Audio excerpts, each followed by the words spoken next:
నిమ్స్ హాస్పిటల్లో ఇంకా 2000 పడకలు పెట్టాం. 1571 కోట్లు నిమ్స్ హాస్పిటల్ ఖర్చు పెడుతున్నాం ఇవాళ.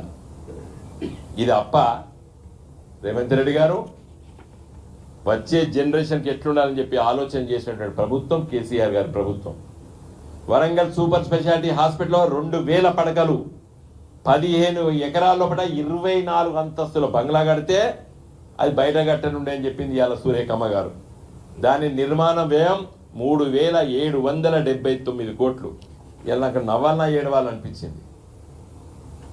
దవాఖానా ఊరు బయట ఉండాలన్నట, జైలు సెంటర్లు దొంగలకు డెకాయిటీ గార్డులకు మంచి బ్రహ్మాండంగా సిటీ సెంటర్లు ఉండాలట, హాస్పిటల్ పేదవాళ్ళ హాస్పిటల్ ఊరు బయట ఉండాలట. అది ఆమె ఎక్కడ మాట్లాడింది? అసెంబ్లీలో మాట్లాడింది. నేనేమి ఆరోపణ చేస్తలేను, నేను ఆమెను తప్పుపడతలేను, అనవసరమైన తప్పు దొరకబట్టలేదు. నేను వారే మాట్లాడారు అసెంబ్లీలో. ఎంబీబీఎస్ సీట్లు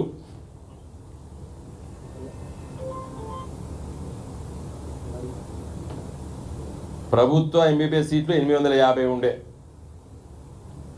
ఇలా దాదాపు 4000. ఏది ఇంకా కొత్త ఇంకా ఓపెన్ కాలేదు. ఈ లెక్క పోయిన సంవత్సరం. పోలీస్ కమాండు, నీళ్లు, అనుమతులు తెచ్చి కట్టాం, అన్నీ కూడా ఉత్త కట్టలేదు. ఇలా భూగర్భ జలాలు 4 మీటర్లు పెరిగినాయండి. ఇదాక బోర్లు ఎత్తే 500 ఫీట్లు 600 ఫీట్లు ఉండేది. ఇలా నీళ్లు పైకి వచ్చినాయి. కారణము మిషన్ కాకతీయ.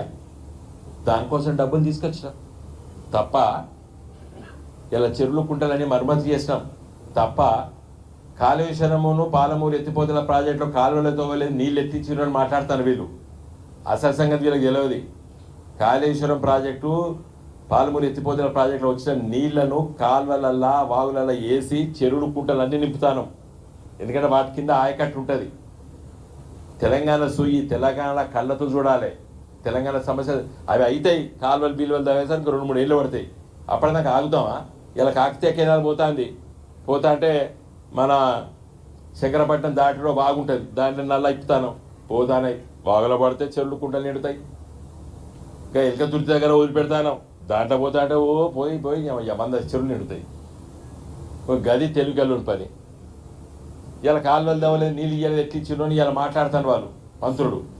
మీరంతా మంత్రులంతా కూడా పేపర్లు అధికారులు ఏదో అంత గది మాట్లాడతారు. మేము ప్రజల గుండెల్లో ప్రజల సమస్యలు ఏందని చూసుకొని పని చేస్తున్నాం. మేము మీకు మాకు తేడా గది.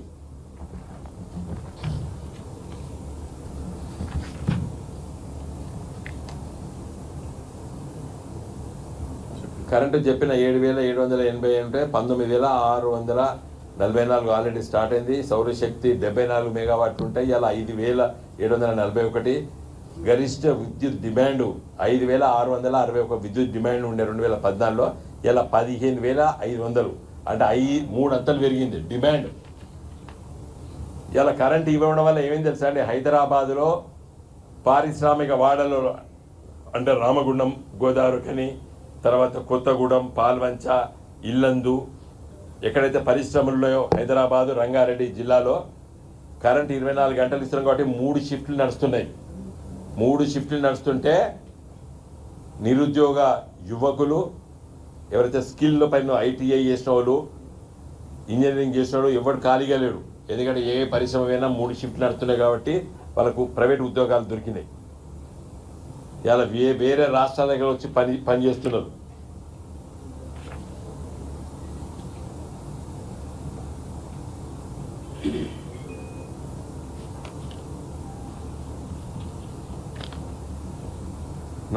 సబ్స్టేషన్లు, 400 kV సబ్స్టేషన్లు 2014లో 6 ఉండేనండి. ఇవాళ 27. 22 kV సబ్స్టేషన్లు 51 ఉంటే 103. 132 kV సబ్స్టేషన్లు 196 ఉంటే ఇలా 252. మొత్తం ఈహెచ్టీ సబ్స్టేషన్లు 233 ఉంటే ఇలా 3500. మొత్తం ఈహెచ్టీ లైన్లు పొడవు అప్పుడు 16,000 ఉంటే ఇప్పుడు 28,356. ట్రాన్స్ఫార్మర్లు సామర్థ్యం ఆడ 14,000 ఉంటే ఇలా 40,000. ఏంది ట్రాన్స్ఫార్మర్లు? ఈ లెక్కలన్నీ ఉన్నాయి. బొచ్చుల లెక్క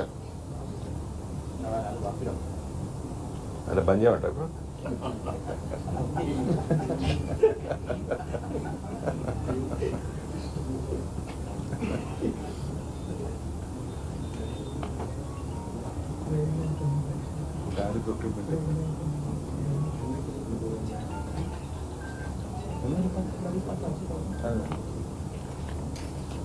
ఈ విద్యుత్ సంస్థల అప్పులు లెక్కలంతా మంచిగా ఇచ్చినాం. రేపు పొద్దున మా జగదీష్ రెడ్డి గారు అనుకుంటా మాట్లాడతారు.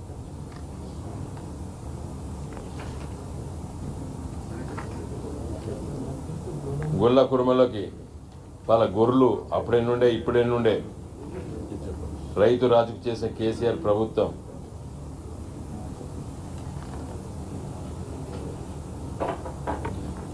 రైతు బంధు. ఈ రైతు బీమా గురించి మంచిదండి. నేను రేవంత్ రెడ్డి గారు మనం ఇచ్చినటువంటి